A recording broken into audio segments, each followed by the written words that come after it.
So I get a lot of emails asking me about the maintenance on a Sand Boa and what you need to have one pretty much.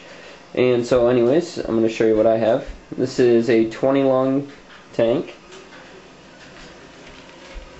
Made of glass, of course. And the top is a screen. Sand Boas don't like a lot of humidity, except when they're shedding. And so having the screen makes it so there's not much humidity that builds up. But when they do want humidity, they have their humidity box here they can climb into. And what's inside of this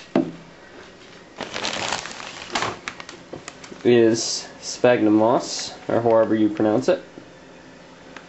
And you're supposed to have the green kind, but all I can get is this brown kind, and this actually works very well. All I do is have to wet it down a little bit, and it stays wet for quite a long time. Now I've placed this just off to the side of where the heater is, the under tank heater. And the snakes like to hang out around here quite a bit. On the opposite side of the tank, you will see where their water is. And like I said, this is supposed to be on the opposite side. Now let's see if we can find the Sand Boas. They can be a challenge sometimes. Sandy was easy this time. She's getting big. A lot bigger than when she started anyways.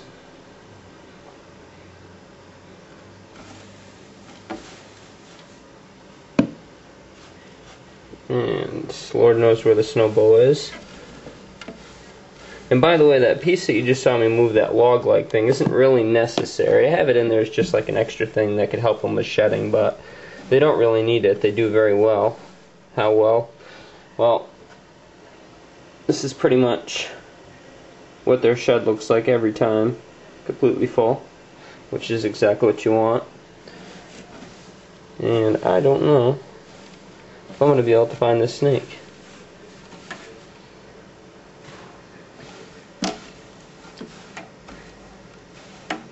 As far as lighting goes for the snakes, they don't really need any because they stay underneath the substrate the whole time. You saw how fast Sandy disappeared. And Steve is missing in action. I've literally had to take all of the substrate out before just to find one of these snakes. You get all worried that you lost it, but they're just really good hiders.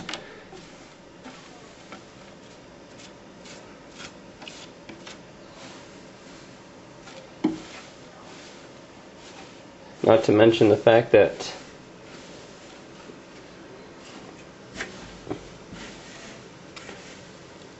Steve is completely white.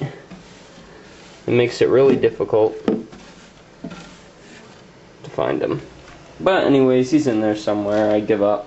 So this is the whole setup. Now, as far as feeding goes, this gets done in a completely separate box.